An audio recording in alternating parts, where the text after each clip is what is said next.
Hi, Vince Oldre here again to talk to you about what is income planning. Now, income planning is different than what it was for you when you first started working. I'm talking about income planning when it comes to retirement. We now have to figure out how to distribute all these assets that you've now accumulated. Now, the basis of retirement is that you cannot have a retirement or you cannot retire without income. And that's why income planning is all that more important in retirement. So there's three things or three levels that I believe that you need to have when it comes to your income planning. One is you need to have the income to maintain your lifestyle. Now, I know most of you that if you are a baby boomer or a pre-retiree or someone that's already retired, you want to make sure that you can have that same amount of income that you've been able to have throughout your entire life. That way you can maintain your lifestyle and do the things you want to do, still gift to your grandchildren or your children, and do those trips that you like to do, maybe travel the world or golf. But it's important to have that income when you retire to maintain your lifestyle. I hope for everyone that's watching this video is able to maintain their income or maintain their lifestyle when they retire.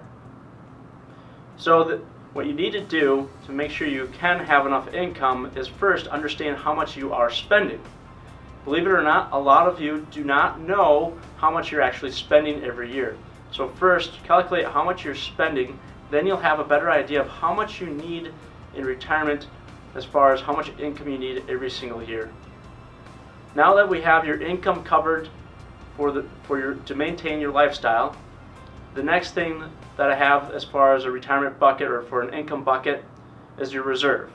The reserve bucket needs to be there for any type of unexpected events, such as maybe we have to replace a roof, maybe buy a new car, maybe we have to help someone that if we have a medical or a health event, we might need to have cash available. As long as we have some reserve, that's great. But then the next bucket is our legacy.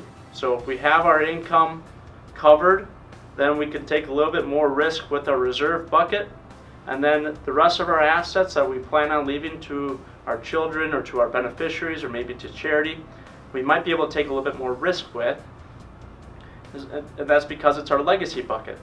We may or may not really need that for income when we are in retirement. So now that we have our three buckets, our income for now, our reserve bucket, and then our legacy bucket, we have to think about how we're going to allocate those funds based on our risk. So if we want our income to be there for the rest of our lives, we might want to take very little risk with the income that we need to maintain our lifestyle. You can take a little bit more risk with the reserve bucket and maybe even a little bit more on our legacy bucket, depending on what your risk tolerance is. Before you make any of these changes to your own retirement plan, as always, I recommend that you meet with a financial advisor that can help you with this.